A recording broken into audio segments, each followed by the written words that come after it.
His real name is Aiden Carney, the blogger known as Turtleboy, and he's been one of Karen Read's biggest supporters both online and outside the courthouse.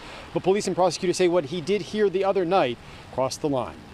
Aiden Carney posed for pictures outside the courthouse moments after he faced a judge for the fourth time on witness intimidation charges. This is a distraction, that's all this is. State police say surveillance video caught Carney and others walking up to a pizza shop in Canton, which was closed at the time. They say Carney waved his hand, pressed his face against the window, and started saying this. "Why did you do that, Chris? Chris, why did you tell the jury that you got home?" Chris is Chris Elber, the owner of the pizza shop and one of the witnesses who testified at Karen Read's first trial for the death of John O'Keefe.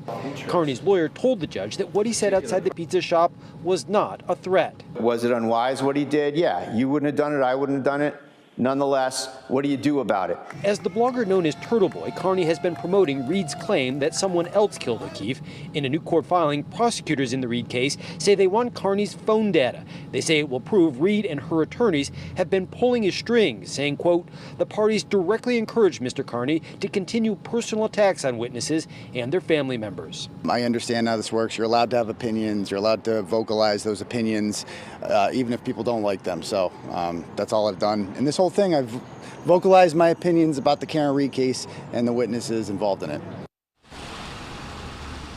Now, the judge in Carney's case said he wanted to be sensitive to his free speech rights, but he also ordered Carney at this point to stay away from the witnesses, their homes, and their businesses. Live in Canton, David Munich, WCVB News Center 5. All right, David, before you go, though, there are some new updates tonight in Karen Read's case. The judge, we understand, okayed testimony from a second expert on dog bites. Tell us about that.